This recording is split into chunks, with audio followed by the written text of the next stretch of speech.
This is Her Truth Radio. I'm live again today. I took a break yesterday. I'm not going to be doing a show tomorrow because it's the Super Bowl, and I really doubt anybody's going to be paying attention because it's like this big hoopla about Turning Point USA's All-American show or something like that. And then you got Bad Bunny and the NFL. So nobody's going to be paying attention to me. And it gives me another day of a break. So I always come a little bit early, of course, and I wanted to cover just one small thing before I get into the nitty-gritty of the stuff. So I heard about something called Section 230, and I'm just going to cover it real briefly because I had a hard time understanding it in the beginning. So Section 230, and I'm just going to try to say it in layman terms. There's a whole thing. I don't want to go through that today. So Section 230, if you used to be on the internet back in the day, there were no rules. You could do whatever the hell you wanted. You could say anything you wanted. There was a website, I think it was like rotten.com. It was horrific back in the day. But it was something nobody ever saw before. But there was no type of regulation with what you put up. So it's always been, if you ever listen to like, I used to be on the radio, right? And they used to have like a little ad before my show came on. And they make sure that in the little ad, it mentioned whatever I said or what I stood for had nothing to do with the station. Like anything I did or said was on me, the person that was, talking. So if you heard anything about what happened with TikTok lately, or not even that, when I'm doing my shows now, I have to be really careful about the wording. Like you can't say die, you got to say unalive, you can't say things like that Epstein did. You got a lot of people just call it PDF. Anyway, this has already been happening. It's slowly progressing. But now the Bill 230 is bipartisan at this point. So let me explain to you what that means. I want to say a week ago, or when I started doing lives, I kind of brought up, and I'm in my recliner, except my leg got busted, so I couldn't sit in my other chair. Anyway, so Section 230 makes whatever platform you're on responsible for whatever you say. Whatever you write, whatever you say, that's it. So there's going to be nothing you can talk about. What I'm talking about now will not be part of this platform. TikTok, no. Facebook, no. Because anything you say that's offensive, that falls under that law. Because it's broad. They're not being real specific, but we know what it's about. You bring that up, they have to take it down.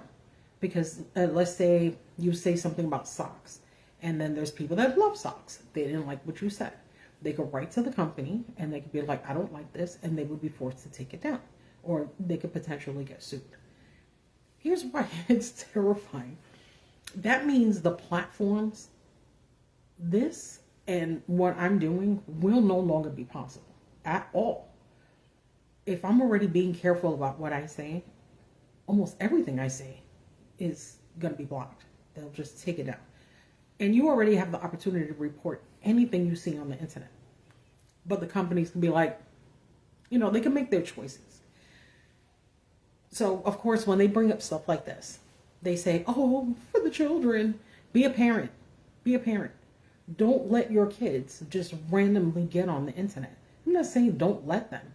But there's people that are giving tablets to 3 and 4-year-olds who are just mashing buttons, and they wind up in a really scary place. And kids aren't stupid. They're not stupid at all. So they know where to go, or, they talk at school or whatever. It's like the 1960s and 70s when some boys went up in the treehouse because they found their dad's Playboys. Same thing. If they do it this way, anything I say will be under scrutiny.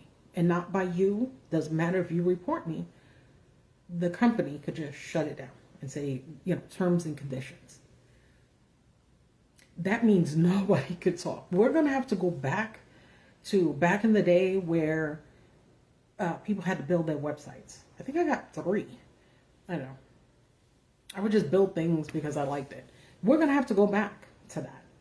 The people that you follow now, and trust me when I'm saying this, I have no idea what today, it's the 7th. Take that into consideration. Pay attention to something called Section 230. I know a lot of stuff is going on. But if they put this in play, it's called the sundown of Section 230, the sundown. So everybody's going to have to find a website. Anybody that you like as a creator, you're going to have to go to their actual website, because that place holds them responsible for what they say. They get to build the way, no matter what they use, they can't be held, the company can't be held responsible for what happens on a website. People are going to have to go old school. I'm going to have to use my studio and use my regular webcam. What I'm doing now, that's not going to be possible. There's so many creators out there. I was bullshitting the other day where I was like, you know, I do this deep research and stuff. I make no type of money. I don't do ads. I don't do anything like that. It doesn't make sense. But there's people that do this for a living, that they make millions of dollars. There's this guy I like. He's got 17 million followers. No, yes, 17 million. Are you kidding me? You know how much money that dude is making? And he has like 18 other sub channels. When this happens, he's out. That's it. They don't have to like one thing he says, close his account and take all of the information he had already put up. And I think he's been around for like 10 or 12 years. So pay attention, because if you start not paying attention, you're going to start noticing that a lot of the people that you follow are gone. The content is gone. YouTube is going to do it. And that's not even going to be a choice. So it's called Section 230. Keep an eye on it. If they make this possible, if they put that in, everybody that talks about the stuff that we enjoy talking about will be shut down. That's it. They're not playing around, and they're using the guise of Save the Children. And if they do that, we're all, completely screwed. And we're not going to be able to share information. We're not going to be able to talk about anything that's happening with everything. Look what's happening right now. Do you think that that's going to be possible? Absolutely not. So let's cover some of what I decided to talk about. We're not going to cover the Franklin scandal.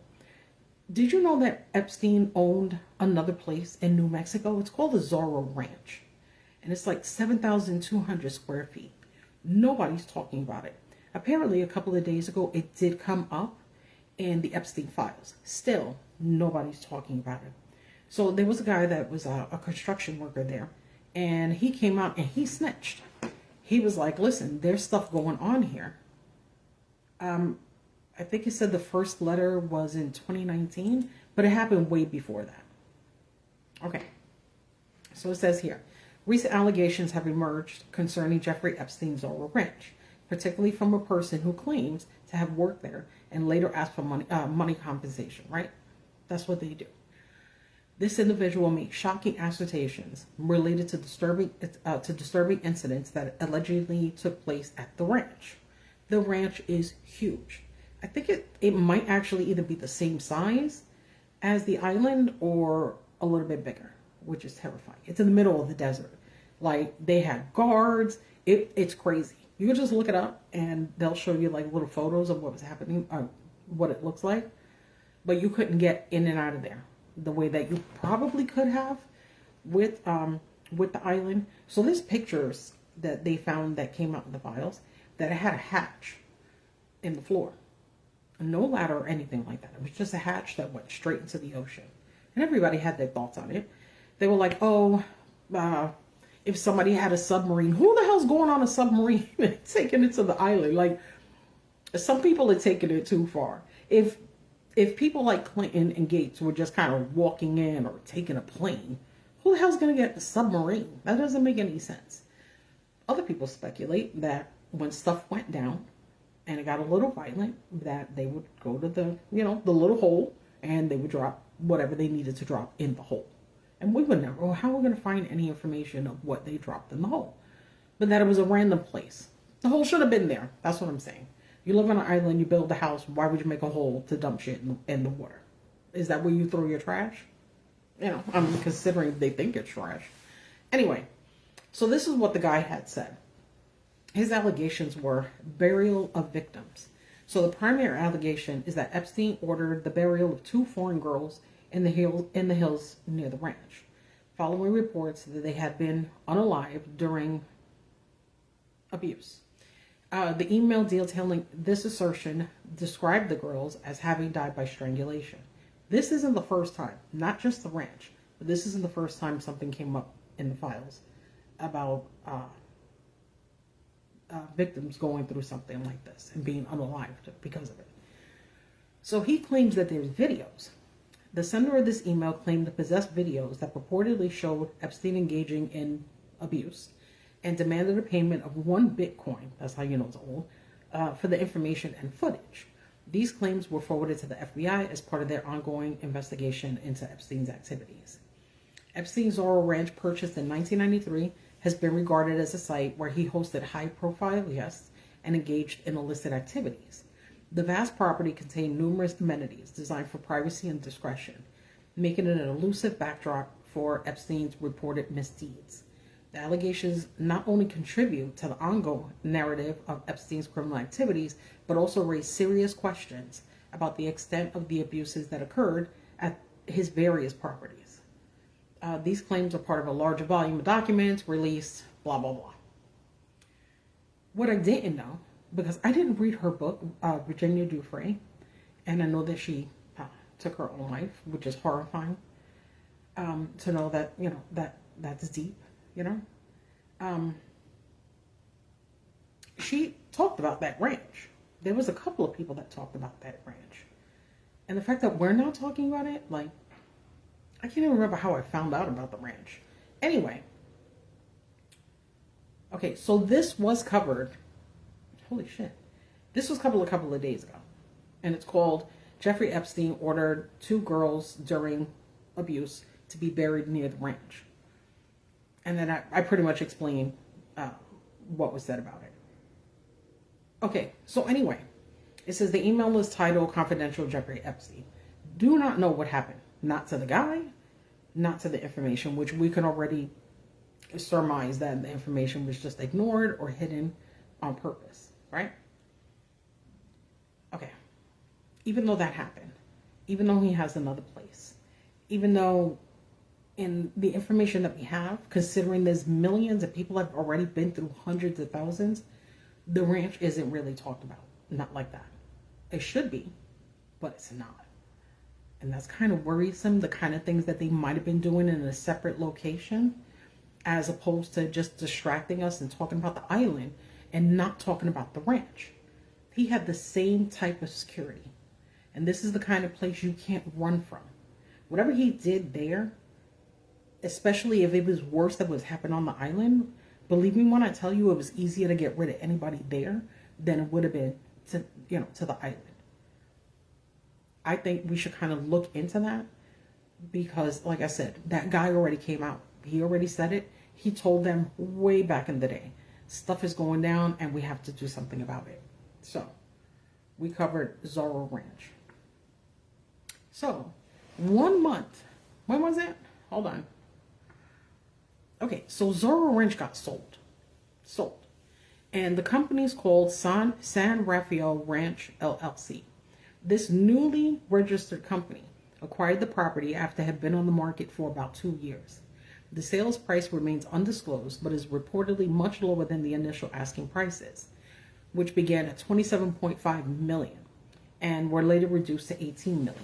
The exact names and the information of the individuals behind San Rafael Ranch have not been made public. We don't know who bought it. It has a name, but we don't know who it is. The sales proceeds will be used to manage Epstein's estate and pay creditors. That kind of worries me just a little bit, right? Worry you a little bit? A little bit? The sale, if you're interested, and so I tried really hard to find out who owns this company. It's impossible. It's not in legal records. It's sealed. That's a huge problem. Okay. Hold on. Because I have a little bit more information about it.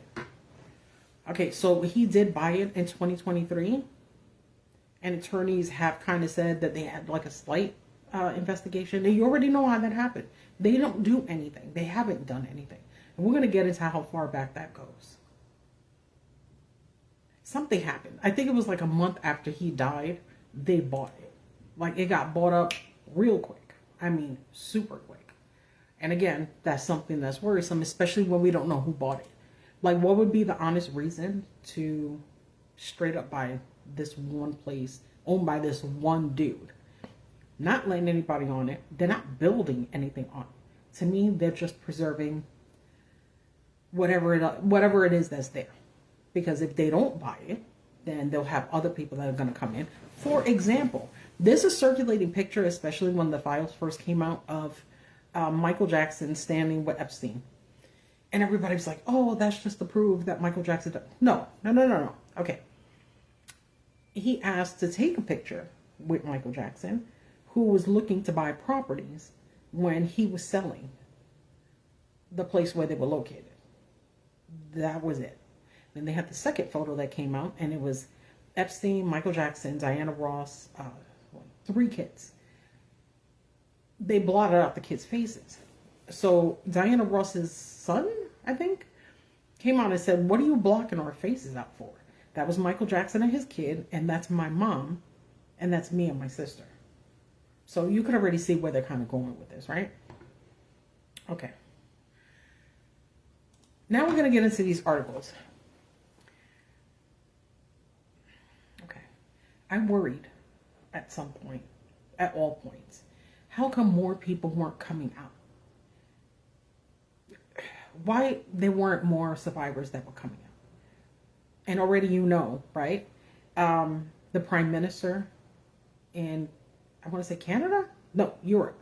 He came out and he was like, I'm sorry. I hired this guy. Do you know he's still in trouble? They were like, we don't give a shit what you're saying.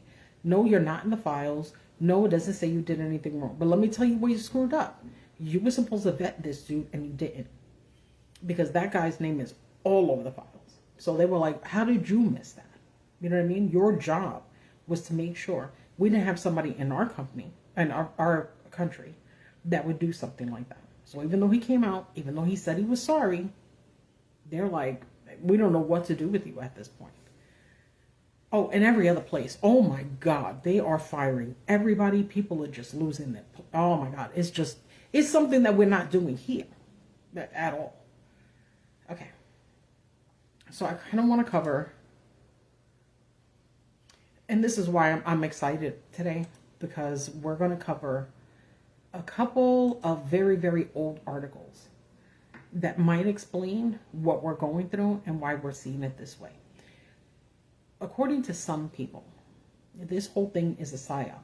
And I don't mean just the situation with Epstein. I'm talking about the content creators that are, no, sorry, the commenters that are talking about this information are using very particular words. Like, young woman. No, that's a child. Adolescent. No, that's a child. You know what I mean? Like, they're using these key words so you don't see them as children. You see them as growing up or whatever. You know how many people are on social media and they're like, we know how girls are. They were probably asking for it. They needed the money. That's crazy to say something like that. But a lot of people honestly believe it because we're not using the key word. So we just keep saying young women. Are you really thinking about an 8-year-old, a 9-year-old? No. You're thinking 16, 17? That's what woman means, right? You're growing up. You're about to go into womanhood. Anyway, now here we go with the articles. That's it. And I kind of worried about me reading all the time, but what I'm doing, I feel like I'm doing the research and then I'm sharing with you. So this came out in the New York Times in 1977. And here's what the article is called. It was called CIA Data Shows 14-Year Project on Controlling Human Behavior. And I have some from the 50s in a little bit. And this is like short. I did not want to go through anything. I had to go through so many old news articles. So this is pretty much the gist of it. So the CIA conducted a 14-year program to find ways to control human behavior through the use of chemical, biological, and radiological weapons, according to agency documents made public by John Marks. The documents suggested broader experimentation on unwitting humans by the intelligence agency or its paid researchers than have been publicly known before. Mr. Marks distributed 20 documents that described the following incidents, among others. In 1956, the CIA contracted with a private physician to test bulbocapine. I don't know how to. Anyway, it's bulbocapamine, a drug that can cause stupor or induce a catatonic state on monkeys and convicts incarcerated at an unnamed state penitentiary. So we kind of already knew that we've been experimenting on people since like the beginning of time. But in the 50s, they knew this. I think the way that everything's working today, MAGA people, right? Or just straight up racist people. Anyway, I think they were controlled in a very specific way. They got keywords that worked for them.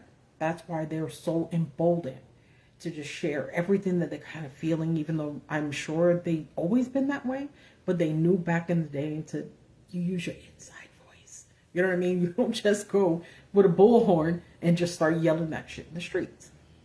And you could tell today that's completely different. Okay.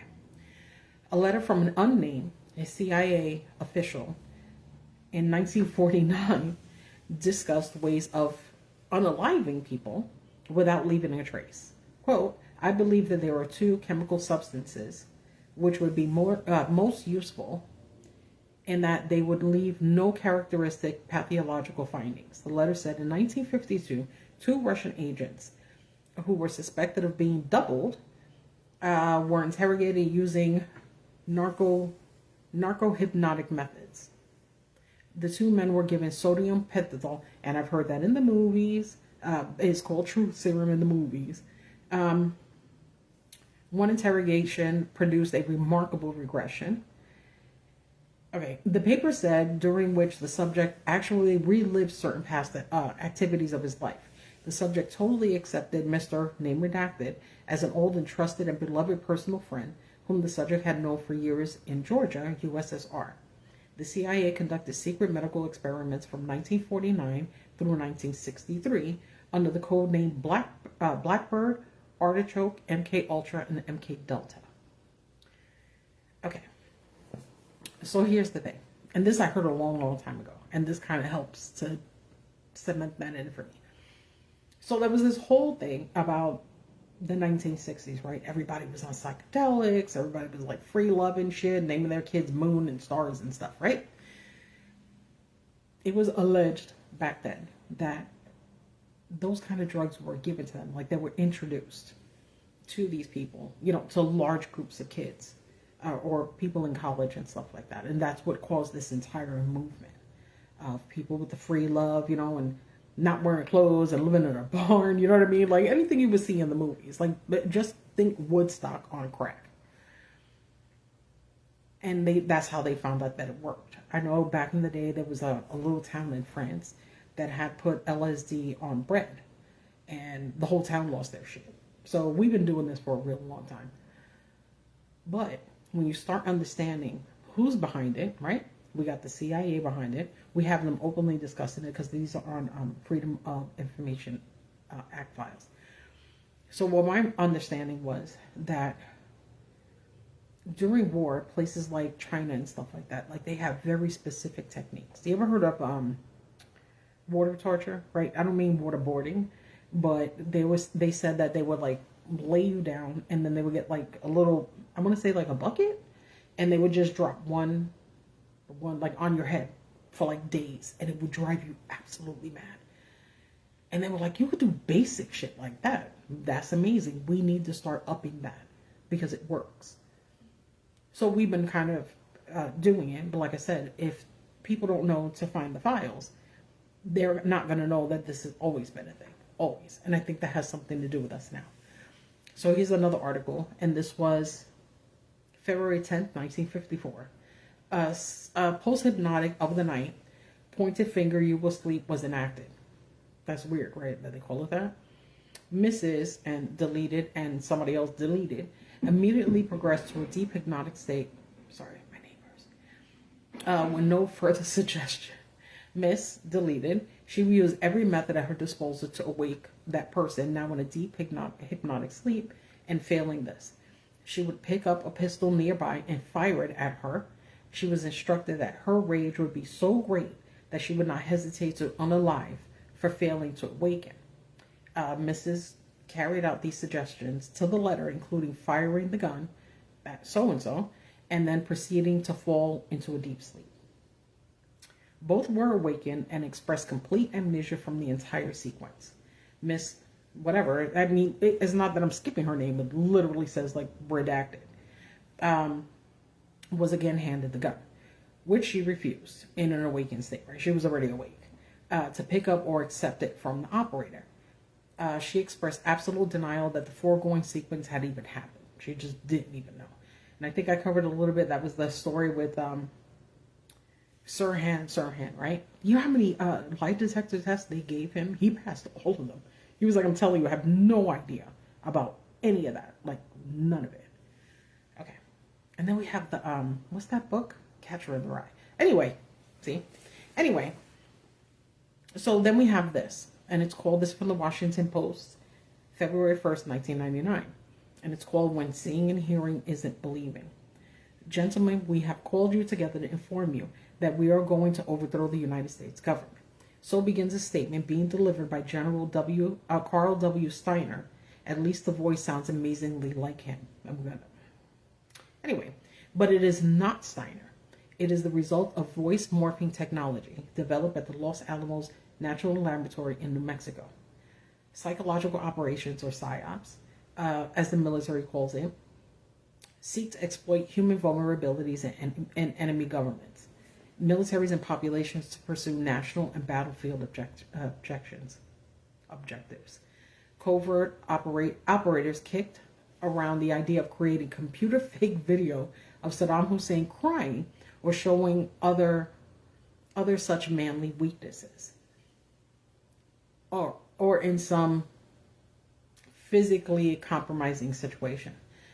The plan was for the tapes to be flooded into Iraq and in the Arab world. The tape was never proceeded, but the strategic PSYOPs scheme didn't die. What if the U.S. projected a holographic image of Allah floating over Baghdad, urging the Iraqi people and army to rise up against Saddam? A senior Air Force officer asked in 1990. According to a military physicist, given the task of looking into the hologram idea, the feasibility had been established of projecting large, three-dimensional objects that appear to float in the air. A super-secret program was established in 1994 to pursue the very technology for PSYOP's application. It's called the holographic projector, is described in a classified Air Force document as a system to project information power from space for special operation deception missions. Okay. I'm not going to go into Project Blue Book. It's somewhere in my stuff. Anyway, we already kind of knew that, right? There are a lot of people out there who subscribe to chemtrails, right? And that's it's not a thing, right? We used to cloud seed in Vietnam. We know what we're doing, put it that way. So if you start changing the atmosphere, right? It's like having a projector in your house, a movie projector, right? And you need the white sheet, and then you can project whatever you want from the little thing, and it comes out giant.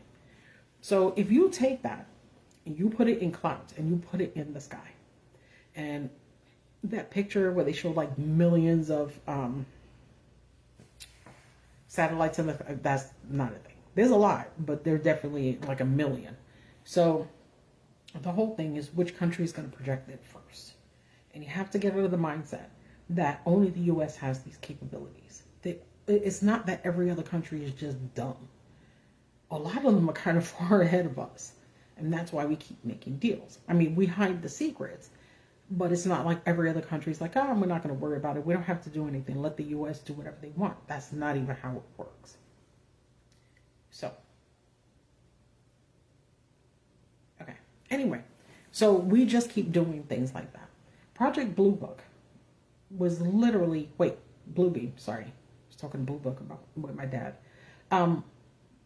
Was pretty much the same thing.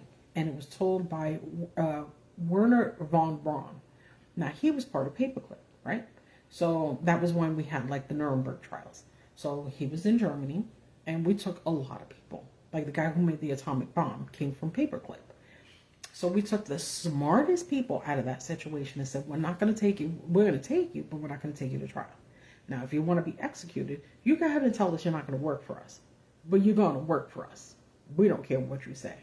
So they wound up taking the best people. They even took Mango and put him in a medical position because they knew the kind of stuff that he was doing there. Now, even though it sounds ridiculous, a simple search will actually show you that's exactly what happened. We took the best of the best and we took the worst of the worst. And we kept them here and we said, teach us the stuff that you did. Because we could do it here, but not in mass the way they did it over there. So we took a lot of their information and we kind of ran with it the way we usually do it. I wanted to make sure you know back in the 50s, this is something that we're doing. And again, it doesn't tie. I'm not just giving you this information so you know that it was from the 50s. I'm trying to put together why we're doing the things that we're doing now. And we're falling for it. Not me and you, but a lot of people are falling for it. And that's a huge problem.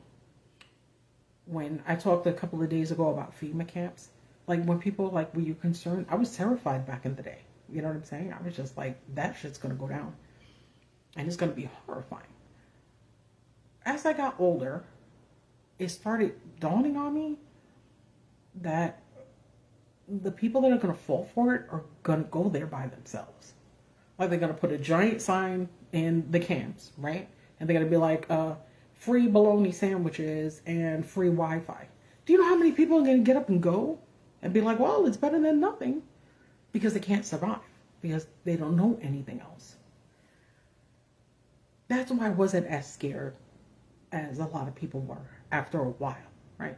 So I was into the bug out bag. I still have a bug out bag. I'm still kind of into that. I taught that to my kids. And then I kind of started like, I started settling down a little bit. And I was like, they're going to go by themselves. And you can see them doing it now. You could see them. Everything that they put into play, you can see it. They're doing it. They're doing it by themselves. You don't need coercion. You don't need any of this. They knew what they were doing. They took all of the things that they learned over decades. They implemented into what's going on right now. And now we're stuck. And I don't mean people that already know what's happening behind the scenes. I'm saying we're stuck with those people that refuse to learn anything, that refuse to come out of that bubble. They're the ones that terrify me. Screw being scared of the government. Fuck that. No. I'm scared of the people that are going to pull off a Mad Max because they don't know what to do. Got a hair on my face, sorry. Because they don't know what to do. We teach people, be terrified of your neighbors. Don't talk to anybody. Don't build a community with people. When you don't do that, you think everybody's your enemy. They worked on that. And I think that Minnesota kind of threw them off a little bit. They were like, shit, they didn't fall for what we thought they were going to fall for. And we didn't do that. There's a lot of people out there that are, and listen, I'm going to say whatever the hell I want. So there are a lot of minorities, such as myself, that are pretty much saying that the people that are out there, the people that this is maybe the first time that they went out into a protest or into a rally because 2 white people got murdered, they were like, you should be thankful that minorities are not in the group. Be thankful. Like, black and brown people know not to go.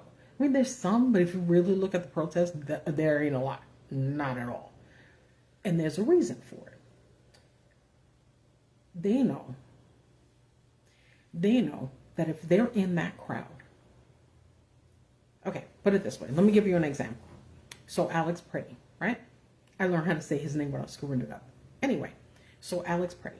Let's say, just picture this. Let's say that he was there, the lady fell, and then they started tussling. Now just picture behind him or behind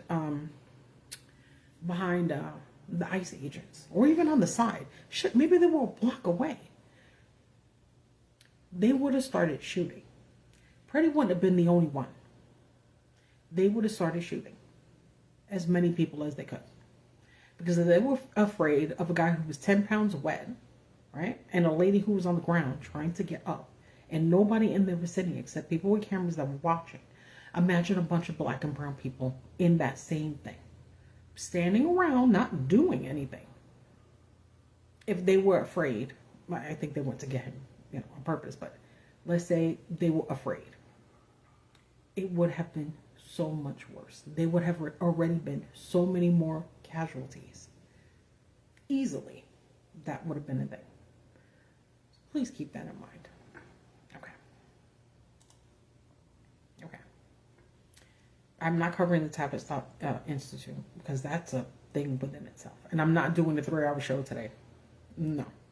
Anyway, so I had talked about Bonacci. I can't remember his first name. And he was the guy who won $1 million because he was part of the Franklin scandal that was about young boys that were like walking around the White House and shit at midnight. And they gave him $1 million. He was awarded $1 million for what he said happened to him and the kind of life that he had to live afterwards. They were like, yeah, that shit sounds legit. Anyway. So in 1921, in London, the Tavistock Institute of Human Relations was set up to study a breaking point of humans. I've got to write this down somewhere. Okay. Anyway. Okay. I'm going to read some of this and then I'm going to tell you something else. Okay. Where am I? Okay. Of humans. Project Monarch, which is Nazi mind control by Ron Patton. In 1932, Kurt Lewin, a German Jewish psychologist, became the director of the Tavistock Institute. That's a thing. Like, why he did that. Anyway, he studied the use of terror to achieve mind control. In Germany, similar research was being carried out by the Germans. Yeah, I just kind of covered that. Anyway, there were many links between the fascists in Germany and the fascists in Britain. For example, the Order of the Golden Dawn, a Masonic-style secret society which had Aleister Crowley as a member, including German Nazis and British aristocrats. And again, Project Monarch, Nazi mind control. I would have to do different shows about Crowley. I would have to do another one about the Tavistock. It would be, put it this way, I got like 10 years worth of research just in this one Freedom of Information Act file. So then we have Colonel Michael Aquino. I covered some of his stuff the other day. Is one of the most frequently mentioned in cases related to child abuse and mind control.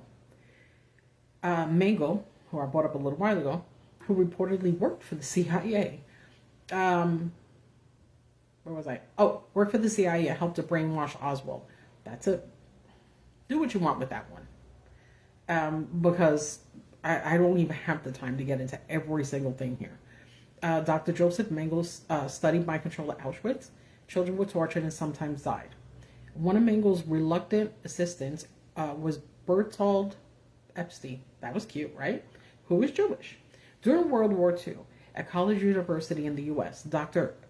George Easterbrooks of Colgate University was working on mind control. After World War II, the U.S. military bought a large number. Sorry. I already mentioned paperclip. I'll just do it real fast. The U.S. military brought a large number of top German Nazi scientists to the United States. The code name was Operation Paperclip.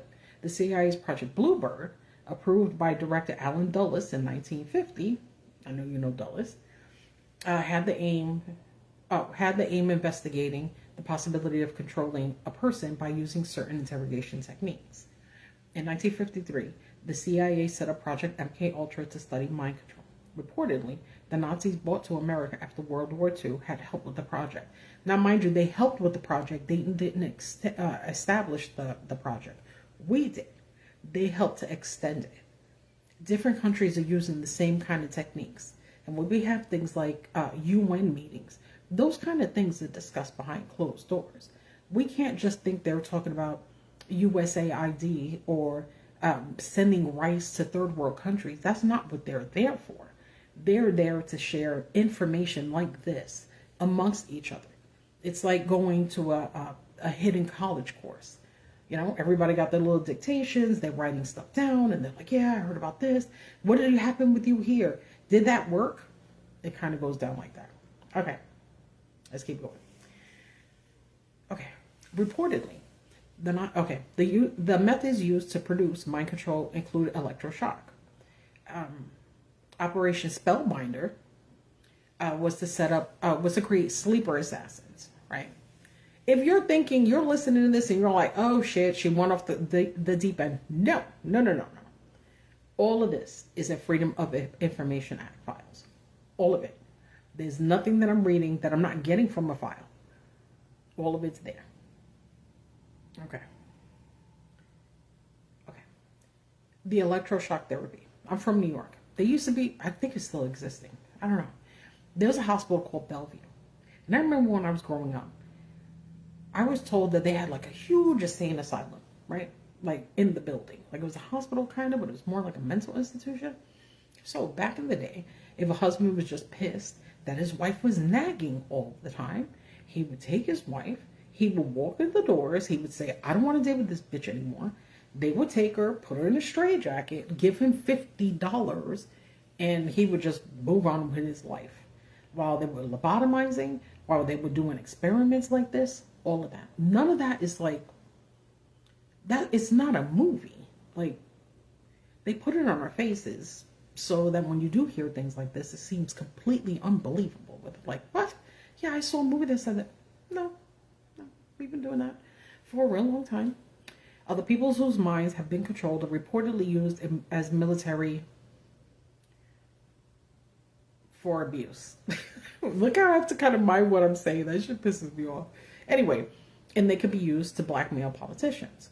And that's what we're going through now. They can be used to infiltrate organizations, what we're going through now. They can be used to carry out assassinations and suicide bombings, what we're going through now. Reportedly, when the military are looking for people whose minds can be controlled, they look for people connected to orphanages, foster care homes, families linked to military intelligence. I will get into that another time, but that is a huge thing. A huge thing. Okay, see? No. Families would adopt the children, and you already know the story of Sasha Riley, and this is what happened to him. Families interested in Satanism and families involved in child abuse. So a lot of the cases, somebody's abusing their kid, and they'll go into the house and they'll be like, listen, we'll drop all the charges. We're going to take your kid, pretty much.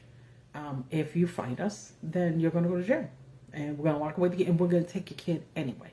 So that we can take your kid, and you get to stay home, or we can take the kid, and then we can lock you up regardless. And a lot of parents, they're like, okay, if you're going to take them anyway, I mean, what else am I going to be able to do? And usually it's nothing. Usually you're not going to be able to do anything about it. And that's terrifying.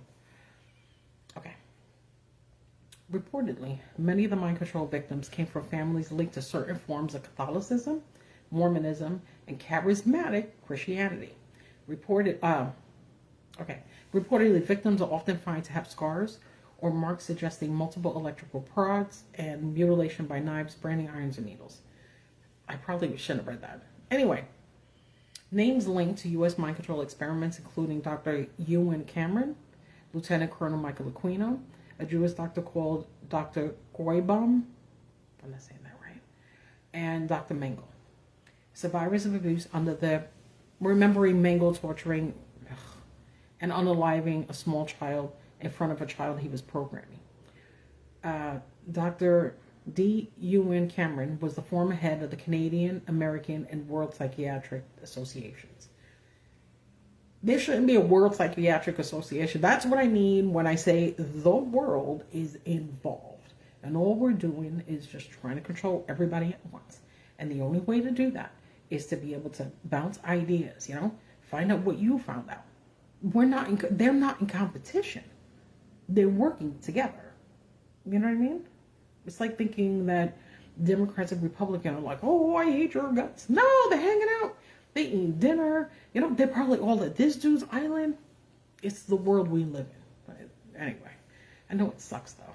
Anyway, Cameron used the technique called psychic driving, where children were kept in a drug-induced coma for weeks and given electroshocks while electronic helmets were strapped on their heads and repetitive auditory messages were transmitted at variable speeds.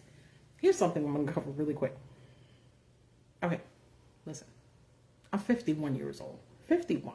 So when I bring up stuff like this, I was a little kid. I remember the big giant box TV, right? Where you could put a whole house on top of the TV, and the rabbit ears with the aluminum foil, and you change in the what something. Anyway, he's like click click click click to change the stations, and we only had like 5 TV stations or whatever. Then what happened? We bumped up to cable. That was before satellite. We went from just regular shit, then we got into cable, and then we went from cable to satellite. Do you remember when one day they were just like, we're going and bumping up into these the TVs that we have today?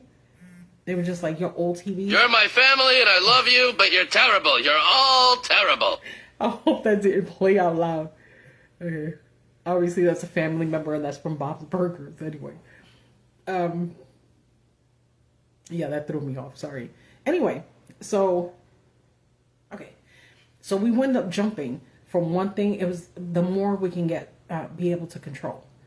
And we had to start bumping it up. So I have a friend that I was staying with in Texas, in Houston. And he had this giant TV. He loved TV. He loves movies. He had a giant TV. And it was a smart TV. This is shit like a decade ago. He had this giant TV. And when he had it on this setting, it looked like a soap opera, right? Soap operas and movies don't look the same. Or TV shows with an audience, right? They don't look like a movie. And it was like so realistic. It bugged me. Like, it made me really uncomfortable. So whenever he wasn't watching TV or a movie, or he wasn't around, I would change it back to standard settings.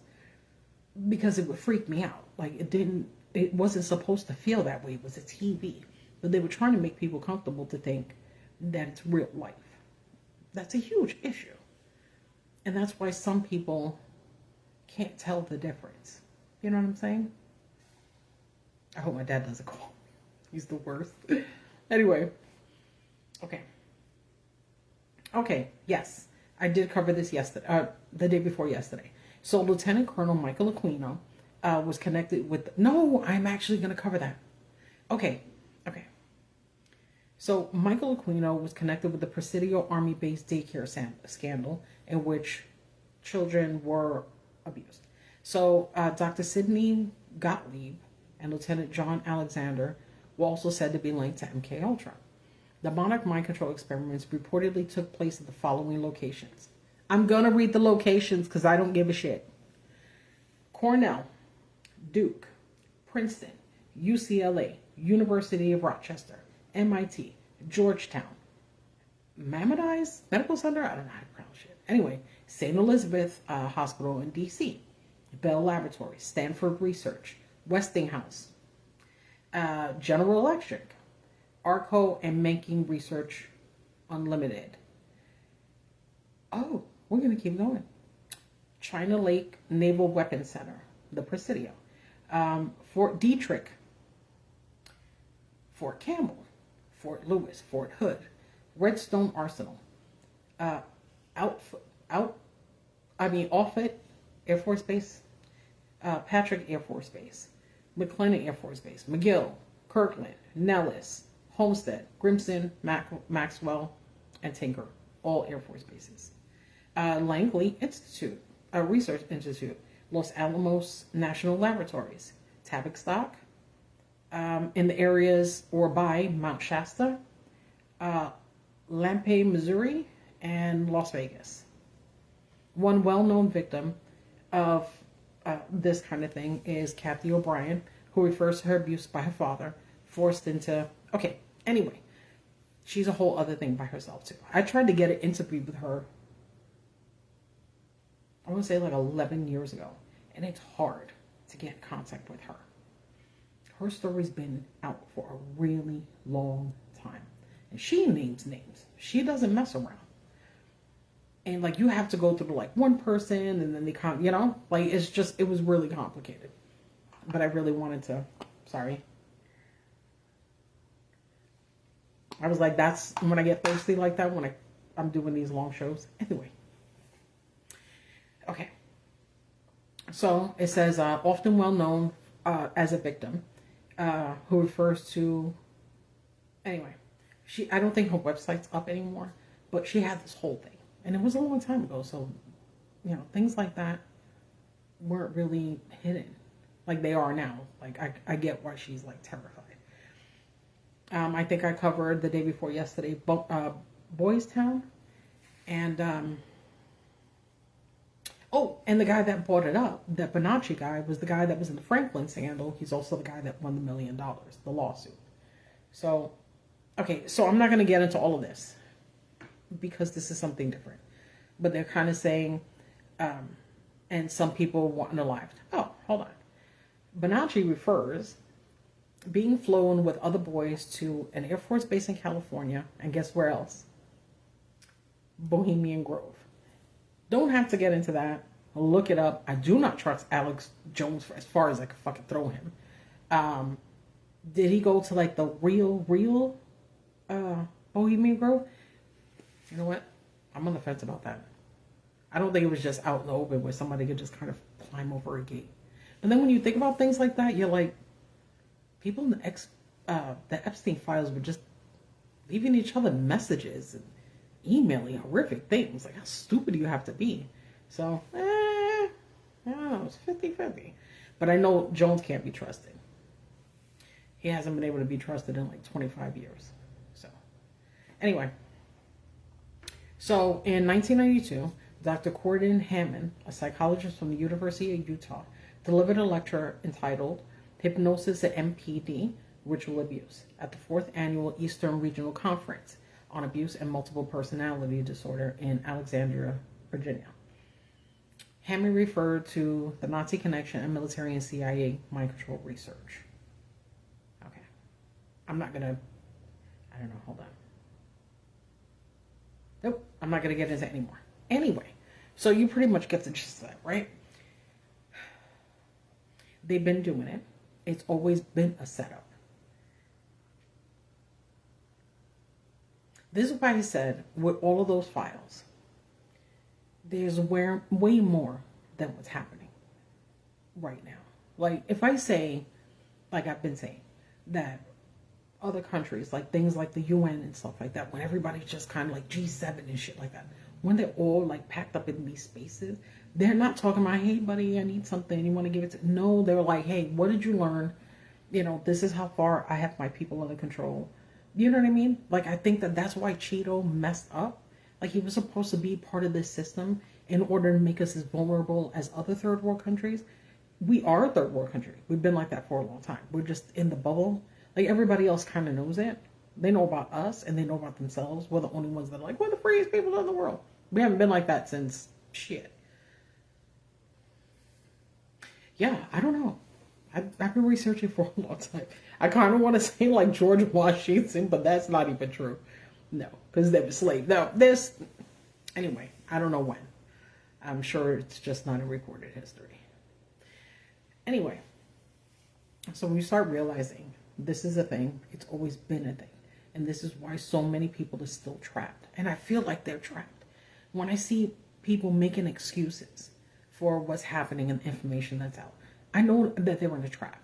I still look at them like, really? But I clearly understand that everything I kind of mentioned, that they've been doing since forever. They perfected it. They got good at it. And I don't know who came up with the idea to allow us to hypnotize ourselves. You know what I'm saying? Like, I think we're kind of doing it to each other or ourselves, which is horrifying. Anyway, let's talk more about, this was hard to find. Okay. This was really hard to find. So I'm only going to cover the top part unless I feel that it's important, but I really don't think so. Oh, shit. Okay. I love you guys. I know my stuff's not watched. I know that. I'm just hoping like a year from now somebody accidentally finds this and they're like, holy crap, she told us. So, okay. Again, these are hard to find, but I kind of already told you guys I'm neurodivergent, you know what I mean? So my brain just does this. So I'm going to cover some of this, not a lot. or whenever the hell I feel like it. Okay, this came out June in 2009. Okay. And they're talking about this one guy, and they're talking about how they were able to find, or a guy got arrested for being a Manchurian candidate. The difference with him is they were able to find out a lot more about what he was doing, where he was, and stuff like that. So they're like, okay, oh shit, yeah, okay. So I kind of said the amnesia and all this other stuff, right? And when you get to that part, and they would do, just look at the movie, The Manchurian Candidate. There's two. There's an old one, I think in black and white, and then there's another one with Denzel Washington. I'm sorry, Denzel Washington. I think the black and white one is better. So that's just me. It's like the movie, I can't remember. Anyway, okay. So even though this stuff actually exists, right? They found a guy. They started really looking into it way before 2009. But a lot of these articles, a lot of the people that were like sharing stuff, nobody read their articles. A lot of this stuff you could tell it's like the green background with like the orange letters that were particularly blinding. And I'm just starting to think that shit was on purpose, because after a while it really strained your eyes. But they're saying the criteria, right? So one would be military intelligence assassin and special operation bases. Okay, this is what I was going to say and I forgot. I wanted to do a documentary. I've been saying that for 15 years because I don't know how my brain, I can't put everything in a certain spot. I've been kind of looking for like a ghostwriter or somebody that's literally willing to sit down with me and take my madness in my brain and then put it in order, because I think I would come up with the most amazing documentary. But I can't do it. I just can't. I've tried and tried and tried and I can't do it. If there's anybody out there and you want to help me out, DM me out. We'll see if we can work on it. But it's going to be amazing. Anyway, so I wanted to do this little thing about, I don't know if you've seen the movie Martyrs. First of all, if you're going to watch anything that's really good, don't look at the version that the U.S. decides to do, because it's always trash. A lot of other countries don't have a rating system. They make a movie and you just go watch the movie. Like, they don't care. They don't care about nudity. They definitely don't care about violence. There's some movies that I've seen where I'm like, holy shit. They don't care about things like that, you know? Anyway, so we have movies like Martyrs, right? And yes, I'm going to tell you a little bit about it. Spoilers. Spoiler alert. There you go. Anyway, it's about these two girls. They wind up in the system or whatever. Long story short, they wind up getting these rich people, these extremely rich people, keep kidnapping these girls that nobody gives a shit about. I said spoiler, right? I'm going to say it one more time. Huge spoiler alert about to come. Okay, so they take them, and they're taking these random girls. A lot of them just die because they keep putting them through major torture. But they want to get them to the point where they're half not alive and half alive. Because they believe that right at that moment when you die, you go to another realm. And they wanted to find out what it was. They want to find out if you go to heaven or if you go to hell or if it's real. So they get you right to that point.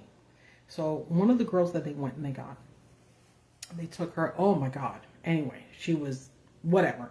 Anything that you're going to read about on the files that are slowly leaking, when you finally get to the nitty gritty and you're starting to say, oh, that's not real. It's real. It's real, real, real, real. There are people that have been talking about this for decades. But, like I said, people like me, people that like you that watch stuff like this, we've been told we were crazy. And then we just kind of, I don't think we ignored it per se, but we definitely didn't share it the way that we're kind of sharing it now. That's why I was like, you have to tell the difference between commentators and then content creators. So I do the research and then I tell you stuff that you're not going to hear everywhere else, because you can hear it everywhere else. Kind of defeats the purpose to do something like this, where I just talk to you and then behind me is like a clip, a 20-minute clip from the news. Like, that doesn't make sense. Anyway, so they go spoiler again, which I probably spoiled it twice anyway. So this is the last spoiler because I'm going to tell you what happened at the end. So they put her through the ultimate stuff, right? So they have her like in this liquid and like this box, and she's filleted. That's all I'm going to say. She's straight up filleted. And you can tell, like you can tell. So the lady that's been doing this, like the head honcho that's been doing this the whole time, she's like, oh shit, it's about to happen. It's about to go down. So she picks up the phone. She's calling everybody. She's like, oh my God, you guys got to come over here and see it, blah, blah, blah. And then there's like all these people and like the house is packed and everybody's just waiting. They're just waiting. So the lady goes and she's like, I'm going to go talk to her. She's going to tell me exactly what's happening. She was like, I could see her eyes. She was like, out of all the people we had in this position, I never seen anybody's eyes like that. I'm telling you, she's on the brink. And everything we were in, everybody in there was like 115 years old. So apparently they've been doing that shit for decades, trying to find people. And they finally found one. And she's right there. So this is the scene. So the girl is in the box. And the old lady goes up to her. And she asks her, what do you see? What do you see? She goes, and the girl, who's still alive, but she's half and half. Anyway, she goes and she whispers into the old lady's ear, right? So she walks out of the room. She's like on the second floor of her house. And like everybody's downstairs like this, you know, staring up. Oh man, I can't wait, right? So she goes and everybody's like, so what happened? She was like, calm down, I'll be back. So she goes in the bathroom. And she goes and she's like putting on lipstick. And she like fixes a little wig. She got her hair on or whatever. The girl told her something. The lady went in the bathroom after decades and decades and decades of taking people's lives, of doing all of this to reach this one point. And now she got the information. She goes in the bathroom, she sits on the toilet, she blows her head off. She just was like, holy shit. And, you know, and that's what makes the movie. Because there's 1,000 things you could think of. You know, it's either hell exists or she realized that whatever it is, like, she done messed up. Like, she's definitely not going to a good place because of what she's been doing the whole time. Imagine you wait that long and you do all of these things to get this one thing. And then it's so serious. Like, it's not even like she went downstairs and told everybody before she offed herself. She didn't tell nobody shit. She took the information and she was like, this is going down with me. That's it. And then the girl died. That's pretty much it. Anyway, so let me tell you the point of it. Anyway, so I wanted to kind of do a thing because I think that we have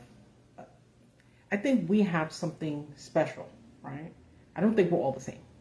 I'm just going to say it just like that. I don't think we're all the same. And I'm talking about like ability-wise or how we see the world. You could put two people in the same situation. And one of them, and it could be over. And one of them can thrive and the other one can't move on. We're just not the same. Some people live in fight or flight. And some people just fly. They can't deal with the fight. And it's just, I can't explain. I'm not a doctor. But that's what I mean that we're not all the same. Perfect example, right? The whole country is divided, right? We got racist, we got non-racist, we got MAGA, we got non-MAGA, we got leftists, and right, everybody's something else, right? We're not the same. I hate when people say that. The one thing I think we all have is suffering. That I think we have. You got movies like Deadpool, right? I love that movie. It's hilarious. We got movies like Deadpool, right? They go, they take him. He's already in a bad situation. He'll do anything. They go, they mess him up, right? And they know to get him to that one point. They do, what happens? He winds up not being able to die, right? There's so many movies like that where origins, we got Wolverine, his origin. They just keep kind of tell us in a little way. Like you kind of have to be broken. You know what I mean? Like if you read a lot of the, like biblical texts, you know, they're like, oh, you know, what is it? Something, the meek and the poor. And they want us suffering. They want us suffering, you know? They want us to believe that the more we suffer, the closer we're going to be to bumping up in some way somewhere else. So I think that that's actually a thing. Because if you understand what I've kind of been talking about this whole time, is how they looking to take us over. They want us broken. So you got to break people to build them back up. That's what I honestly believe they do in the military, right? Especially like special operations, like the real tough dudes. If you see any movie, and yes, I keep saying movie. I've never been in the military. And the people I know, I'm just like, that was weird. We just got a big red screen that said they were trying to reconnect. So I know I'm doing good. Oh. Anyway, so that's how I'm going to keep on going. Because when stuff like that happens, it's usually a good thing. I mean, not good for the video, but yeah. Anyway, so when we wind up getting to that point, right? I think they're kind of telling us. I think they know. That's why the world is in like constant. We're just always in shambles, like always. Like we got places that somebody's always starving, or look at what we're finding out about kids. And it's not that we didn't know. Well, a lot of people didn't know, which I find really strange. I think they knew stuff. I don't think they knew this stuff, because this will break you. This will break you. And this is why I think everybody else is throwing it out there, like in your face. Look at this horrifying shit. There's people that are getting video and they're putting it online. And I saw one, I didn't get through the whole thing because I was like, I went and I don't post anything on nobody's shit. I just don't.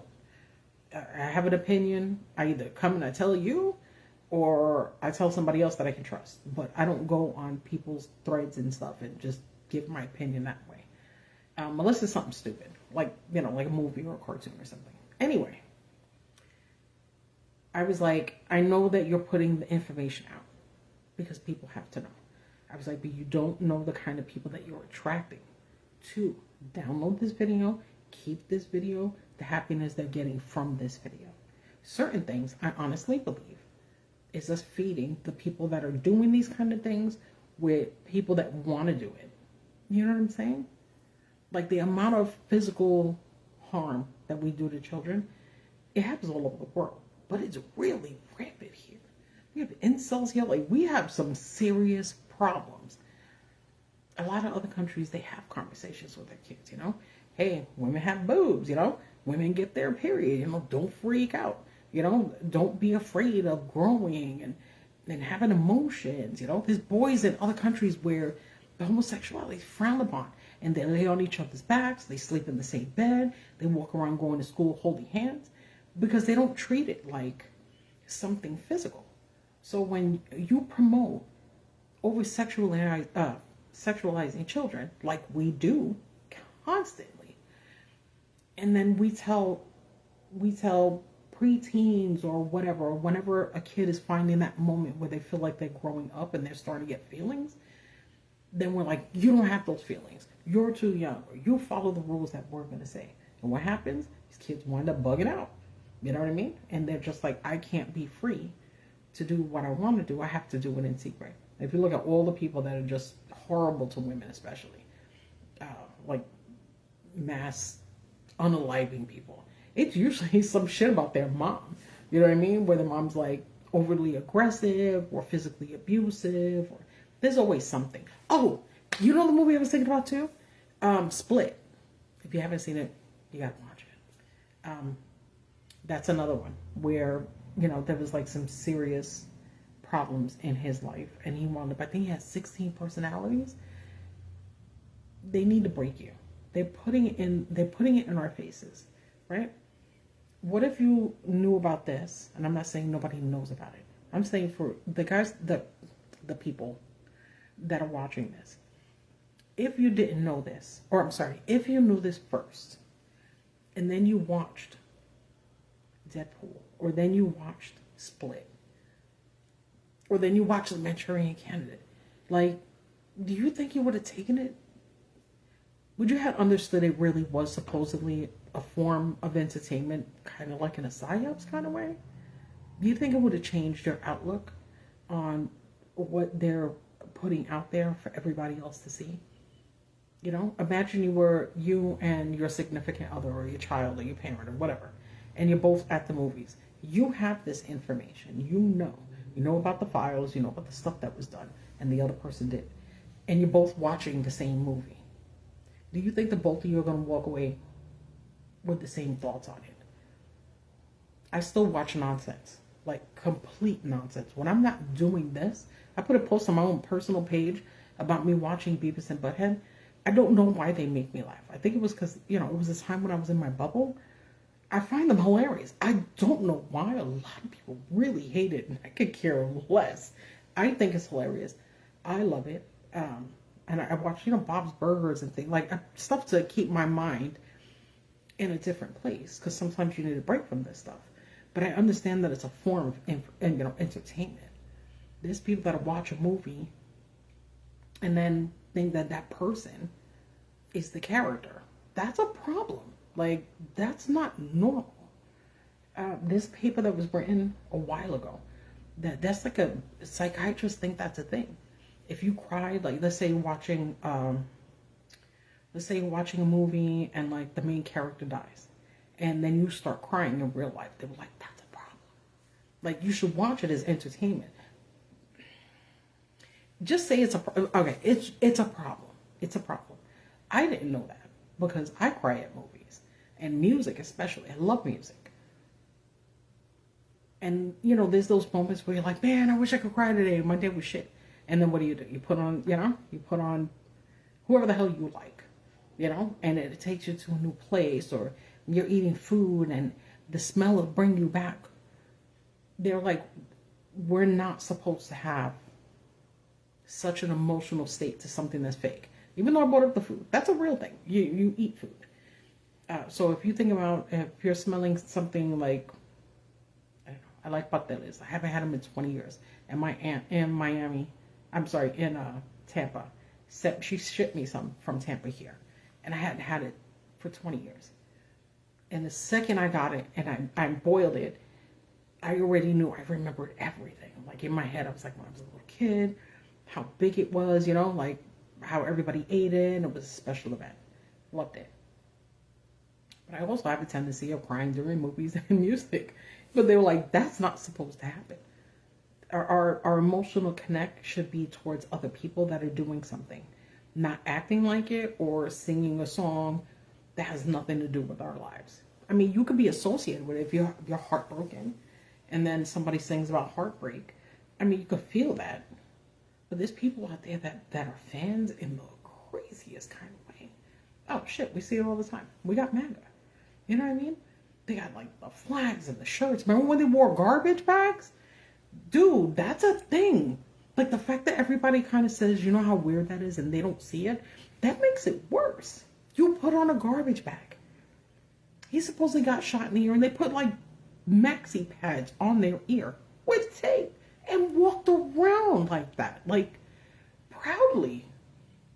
You know what I'm saying? It's like you like in the Flintstones, and then you build a car where you're going to drive it around on the highway with your feet. It doesn't make sense. And the fact that we have millions of people in this country, and there's other people in other countries, by the way, that love this dude. But here, 70 plus million, I don't think that's the same number now, but 70 plus million went outside. And they were like, this is the dude for us? That's a psychological problem. But if you're watching this and you're pissed about what I said, first of all, that's fine. Second, take into consideration the kind of content. I'm not a commentator. I produce content. The kind of content that I'm trying to bring to your attention. That is not you, that it's made that way. We were put in this place. We don't just walk in there voluntarily. When it said fight or flight, people like us that are asking other questions, that's fight. The people wearing a garbage bag and a maxi pad on their ear, that's the opposite of that. That's flight. They don't want to move ahead and fight whatever the hell's going on in their brains. You know what I mean? They just can't do it. And then when you put them all together, oh my God, it's crazy. Like, I don't know how we haven't figure out a name for it. I'll try to work on it. Maybe somebody already did and I haven't heard it. It's like a bunch of crows is called murder. You know what I mean? So something like that. I'll find out. Anyway, I know I went way off and I'm okay with that. I've already established somebody will find my stuff years from now. I'm just going to do whatever the hell I want to do. You guys are my people, and that's pretty much it. And I really don't talk to people about this kind of stuff, except you guys. Except my dad. He just sent me a link to John Leary, the UFO guy. He's so many UFOs now. Yeah. MK Ultra, all of that stuff. Drugging our stuff, drugging inmates, all of the stuff. Everything in the files. Worldwide. First of all, I gotta throw this out there. Do you think, oh God, I forgot I can sit back in this chair. Do you think that if we had these people going to these places in the world, I think they go like once a year, but there's a bunch of different events. Do you think nobody would have figured shit out by now? Do you think they wouldn't have said, hey, I got $5. You have $5? And they say, well, let's take care of hunger. They couldn't do that. Nobody could do that. Nobody could figure that out. Not one person. We're giving each other money, but we don't see any change. They're like, okay, we gave hundreds of thousands of dollars to a third world country for food or something like that. Are people still hungry? Because that's what I understand. We're like, oh, we're taking. When those funds stopped, even though we know by the way, hundreds of thousands of people died. Here's the disconnect for me. Were they getting the money? Like, is this just a natural thing that happens in these countries? They hide the numbers. So we think that there's actually a change. But instead, hear me out, but instead, they're using the money on experiments like this. And that's what's causing deaths all around the world en masse. Like, we're saying it's one thing, but we're still doing this in places where we know nobody's going to care about. You know what I'm saying? Especially Africa. I tried. I was like, what is up with Africa? What is it that's the breeding ground where everybody, I was like, even if it's a racist, that's serious. Like, what's it? Is it the mineral? Like, what is going on there? That's so amazing that we just want to run in there. The world runs through there constantly, and they do whatever the fuck they want in this place. And I'm like, what is it that they have? What is it that they have? I don't know if it's the people, maybe, people from Africa, these African countries. Are they so special in some way that we feel like we gotta go over there, that we're experimenting on their people? It's like the show that I did a couple of days ago. You should really watch it. Where the guy that supposedly Trump is trying to get him out of jail. I gotta write these things down. You know why? Because I do these long shows, and then I can't remember for shit what I talked about because I wasn't gonna bring this up. See, I did some stuff. Hold on. Okay. Okay. So, okay, I'm gonna write it down. Okay, Bin Laden. Okay, that's all I'm gonna break down. Okay, so Bin Laden, spelled that wrong. It's okay. Anyway, there's a guy that supposedly was like undercover, and he was in the Middle East, right? He worked for the U.S. He was taking DNA from people in the Middle East. He would go to these places, and you can hear all of these stories. I mean, all over Africa, it happens that way. Actually, it's around the world, mostly in Africa and the Middle East, where they say, "Hey, we're gonna inoculate your kids," and they're not. They're what's that thing called? I don't know. Where they're not giving you anything. It's pretty much a shot of water, but they're taking from you, and you just don't know. It's kind of like the Tuskegee Airmen. Like, oh, we do that here. Same kind of situation. When we say we're helping, we're just making things worse. So anyway, let me get to the rest of this. So this guy is going all over the Middle East, right? He's like, oh, I'm a doctor. And he's like, here, but he's a spy, right? He's looking around. U.S. is like, hey, listen, we're going to hook you up. Do me a favor. Could you go look for Bin Laden for us really quick? Because we can't seem to find him. So, long story short, he finds Bin Laden. He finds him. And then he tells the U.S., right? Because, of course, here, we're told that, you know, we found out what our magical technology, and then we went, you know, drop kicking and and chopping people, and that's how we got. No. There was another guy, and he did most of the work. He did it to the point that when he got caught, he's still in his country. I think it's Pakistan. He ain't getting out of jail. They don't let him talk to anybody. He's been locked up since then. Recently, I don't mean anybody in the history since that shit happened. I want to say it was Obama that was in office when they caught him. Anyway, this dude was a president back then, right? 2010 or whatever. My days melded. Anyway, he was in office, right? And then we had Biden, and we had all these other people since then, or just one guy. Anyway, nobody tried to get this guy out. Obviously, everybody clearly understood, except us, because they didn't tell us any of this. Not until a month ago. It's February. I'm telling you, in January is when Trump was like, we're going to hold off money to you for whatever it is we give you money for. We're going to stop it. We want that guy back. It doesn't say why they want the guy back. Pakistan's like, go fuck yourself. He's a traitor to our country. And it wasn't the Bin Laden thing. It's not like that's why they're mad. They were like, he was taking it and he was giving it to us. Like, it's not like he was going and he got like a little needle or whatever, and then he's like, you know, looking around. He's like, oh, Bin Laden's not here. And then he's just throwing needles in the garbage. No, he was taking it. He was storing it. He was shipping it here. For what? What would be the purpose? These are the things you got to think about. These people are slick as shit. Anyway, I just thought that was weird. Okay. You have no idea how this is in my brain all day long, every day. I can't do this every day, but sometimes, man, I can do this like 60, 70 times a day. Before I do my shows, I play on my phone. I play word games.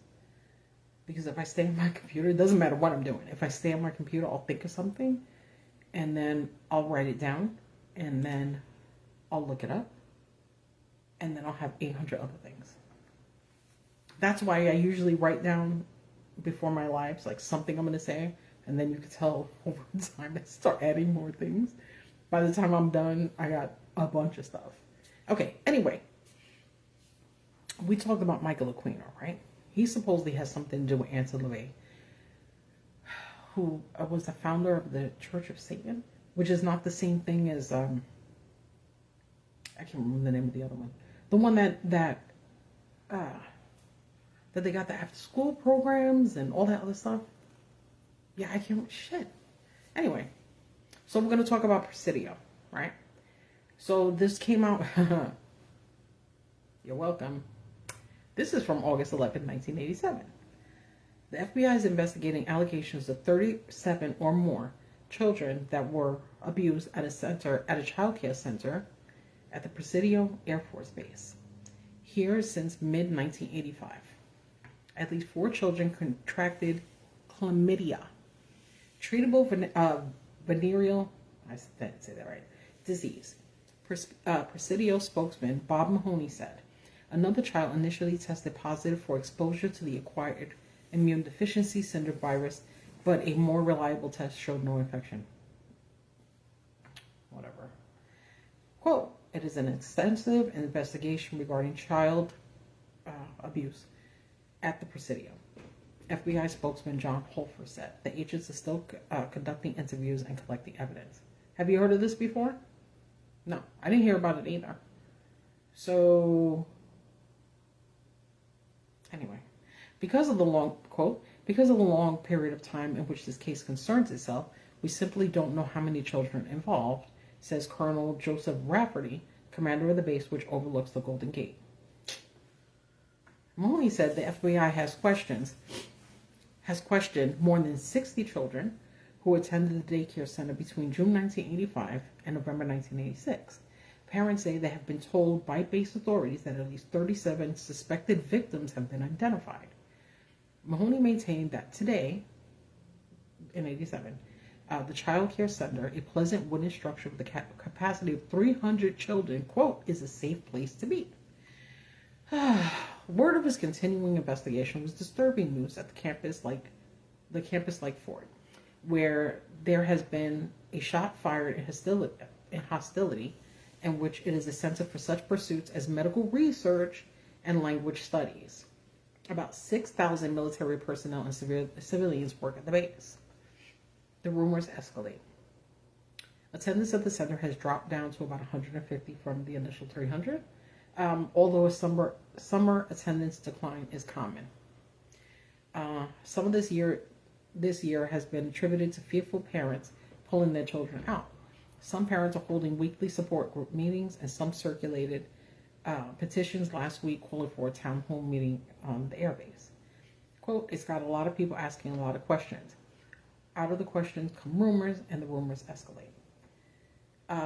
Said a major who was a dentist who believed his 2 daughters were abused when they weren't in the center for 6 weeks last summer. The allegations began last November when Captain Jordan and Joyce Tobin's 3-year-old son complained about being abused by, quote, Mr. Gary. In an interview Monday, Joyce Tobin, a nurse, said she examined her son but could not find evidence of such an attack. After he complained a second time, she found marks and reported it to authorities. Gary W. Hambritt, Mr. Gary, 33, who worked as one of the 40 adults at the daycare center from June 1985 until November 1986, was put under investigation. Hambright, described by his attorney as an ordained Baptist minister, who now works as a handyman at a church here, was indicted in December. U.S. District Judge William Schwartzer ruled that statements by Joyce Tobin, the boy's doctor, and a nurse regarding the alleged abuse constituted hearsay evidence, could not be used in court. He also decided that the boy was not competent to testify, so prosecutors were forced to drop charges against Hambright. Okay, so back before, I want to say, let's see, the 90s? Let's just say the 90s. When something like this happened to a kid, they took the kid, they put them on the stand in front of the person. This wasn't a thing. They put them right there on the stand, and they would say, hey, tell us what's going on. This happens to a 3-year-old. He still wound up keeping his job. He never got in trouble. 37 kids have made complaints. You see how the system works? Like, where's your brain supposed to go when you find out stuff like this? Why would the kid not be competent to testify? Write it down. It's called pencil and paper. You know what I mean? Like, there was 37 other kids. You're saying you couldn't come up with shit with 37 kids? Ugh, that's not even the worst one. Okay. The investigation at Hambright continues, however.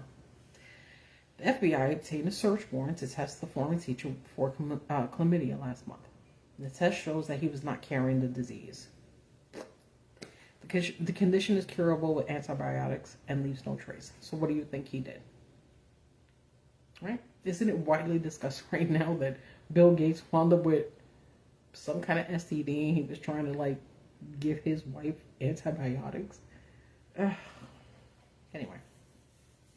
Kids just don't get chlamydia. Jesus Christ. You know how weird it is that people have to say that? Anyway, at the Runyon's home on Monday, as children ran in and out or rode bikes inside, a group of parents discussed the emotional effects on their children, the difficulty in bringing the person who did stuff, there you go, to justice, and the need for parents who fear their children were abused to speak up. Joyce Tobin said she believes that the wives of some enlisted men fear that their speaking up may damage their husbands' careers. I know you heard that. I don't have to get into that. I want to, but I'm not gonna. Quote, we want the children who were taken advantage of, and you can't take care of them if you don't know who they are. Okay. Let's see. Anyway, he didn't get in trouble, blah, blah, blah, blah, blah. All right. I was supposed to read this earlier and I didn't, so I'm not going to get into it right now.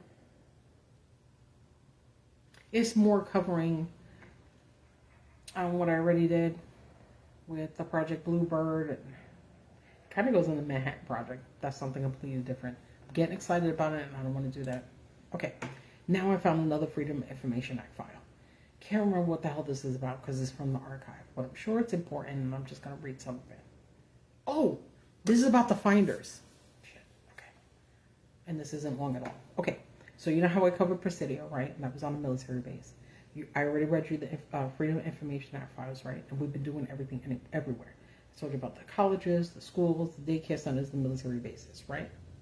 And then Presidio, which I just read, that they obviously found kids with, anyway. So here's the finders. I think this is one of the things, I think I found this when I was writing the paper before I did the episode about the Franklin scandal. That's how I ran into this. Because I did all the shows together. Anyway, okay. Try to remember, okay, this was in 1993 in Florida, in Miami. Okay, so check this shit out. On August 23rd, trying to figure out where I got this from. It's another archive. Anyway. Oh, I'm going to throw this in there really quick. Okay, so I find these things. I use very particular websites that only show articles. Every once in a while, I use AI. I'm going to tell you why. Because I'll be like, send me links if they exist. And I'll say what I want it for. And they'll say, hey, look up blah, blah, blah. Only send me links. And then it'll write down the links. And then I have to actually do the work and go through I got to find out if there is a Freedom of Information Act file. There's millions of those files. So if it tells me that they're there, then I go to the site called the Black Vault. And then I find it there. And then I put it here and then I read it.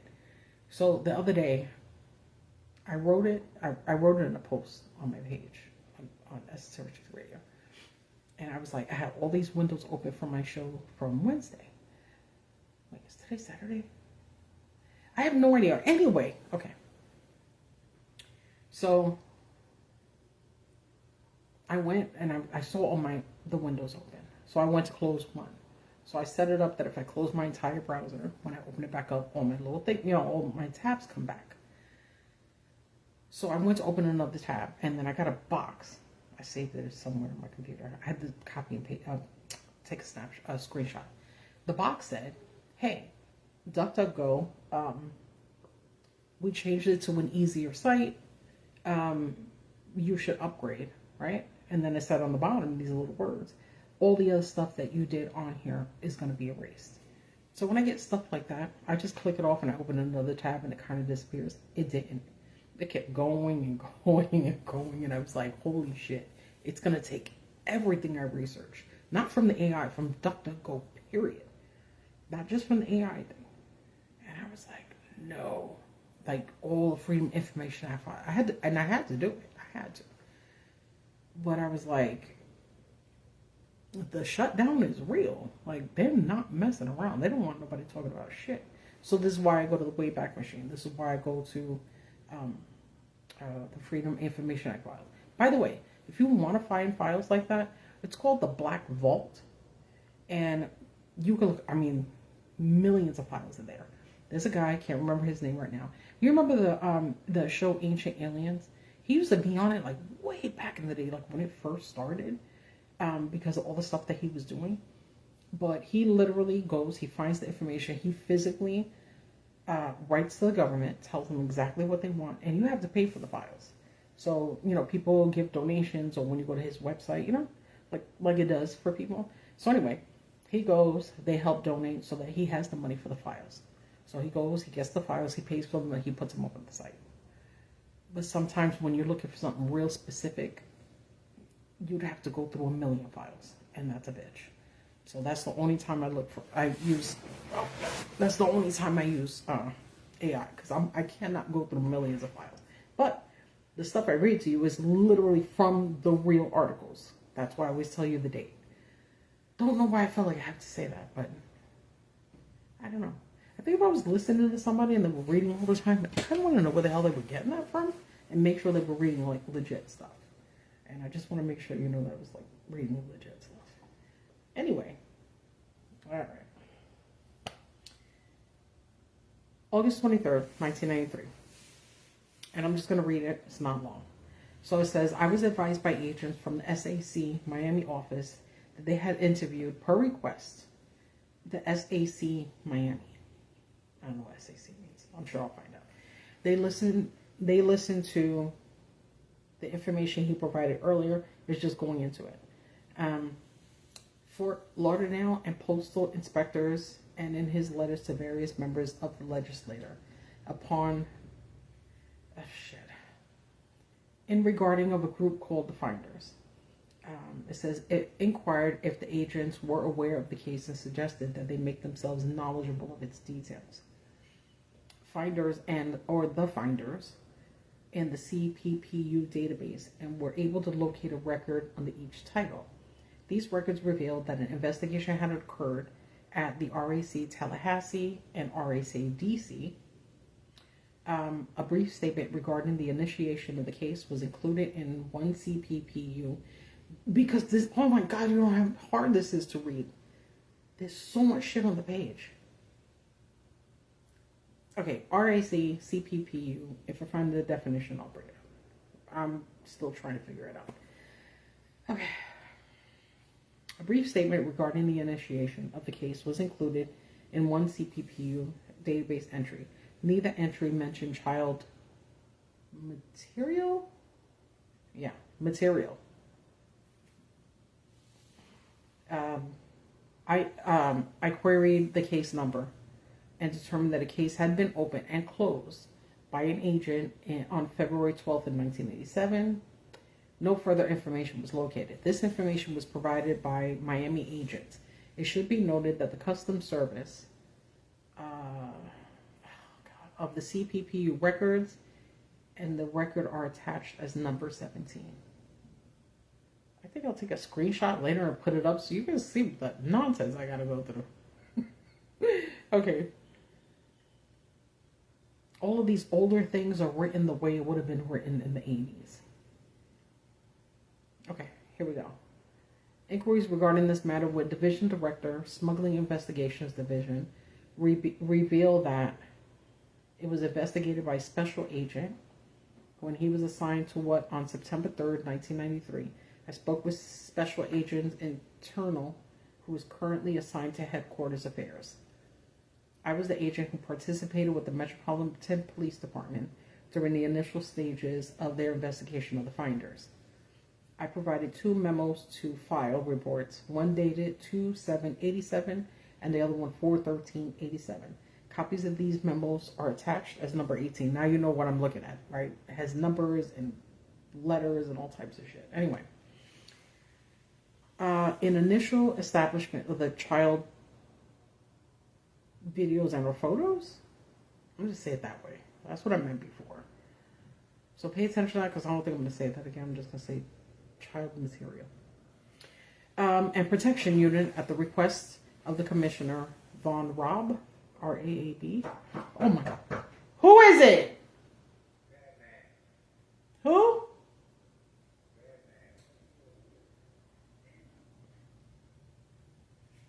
All right, I'll have to be back.